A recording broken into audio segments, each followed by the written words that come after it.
ಮನ್ಸೂರ್ ಅಲಿ ಖಾನ್ ಅವರ ಜೊತೆಯಲ್ಲಿ ಅವರ ಒಡನಾಟ, ಅವರು ನಮ್ಮ ಭಾಗದಲ್ಲಿ ನಮ್ಮ ಗ್ರಾಮ ಪಂಚಾಯತ್ ವ್ಯಾಪ್ತಿಯ ನಮ್ಮ ಗ್ರಾಮದ ಸೂಲಿಕುಂಟೆ ಗ್ರಾಮದಲ್ಲಿ ಒಂದು ಶಾಲೆಯನ್ನು Delhi public school Bangalore East ಅಂತ ಮಾಡ್ತಾರೆ.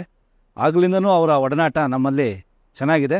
ನಮ್ದು ಏನೇ ಸಹಾಯ ಬೇಕು ಅಂತ ನಾವು ಅವ್ರನ್ನ ಕೇಳ್ಕೊಂಡು ಹೋದಾಗ ಅವರು ಇಲ್ಲ ಅನ್ನದೇ ಬಹಳ ಏನು ತೊಂದರೆ ಕೊಡದೆ ಅವರು ನಮಗೆ ನಾವು ಏನೇ ಸಹಾಯ ಕೇಳಿದ್ರು ನಮಗೆ ಸಹಾಯ ಮಾಡಿದ್ದಾರೆ. ಅವರು ತುಂಬ ಒಳ್ಳೆಯ ವ್ಯಕ್ತಿಗಳು. ನಮ್ಮ ಗ್ರಾಮ ಪಂಚಾಯಿತಿ ವ್ಯಾಪ್ತಿಯಲ್ಲಿ 5 ಗ್ರಾಮಗಳಲ್ಲಿ ಅಷ್ಟೇ ಪಕ್ಕದ ಗ್ರಾಮ ಪಂಚಾಯತಿ ಆಲ್ನೇಕನಹಳ್ಳಿ ಗ್ರಾಮ ಪಂಚಾಯತಿಲಿ ನಮಗೆ ನೀರಿನ ಅಭಾವ ತುಂಬಾ ಆಗಿತ್ತು. ಅವ್ರನ್ನ ಹೋಗಿ ನಾವು ಮತ್ತು ನಮ್ಮ ಸ್ನೇಹಿತರು, ಅಧ್ಯಕ್ಷರು, ಉಪಾಧ್ಯಕ್ಷರು ಎಲ್ಲ ಹೋಗಿ ಕೇಳಿದ್ದಕ್ಕೆ ಒಂದು ಮಾತನ್ನು ಆಡದೆ, ಅವರು ಇಲ್ಲ ಅಂತ ಹೇಳದೆ ಒಂದೇ ಕ್ಷಣದಲ್ಲಿ ಆಯಿತು ನೀವು ಕೊರೆಸಿ, ಅದು ಏನಿದೆಯೋ ನಾನು ಅದನ್ನು ಪೇ ಮಾಡ್ತೀನಿ ಅಂತೇಳಿ ಅವರು ನಮಗೆ 5 ಬೋರ್ಗಳನ್ನ ಕೊರೆಸ್ಕೊಟ್ರು.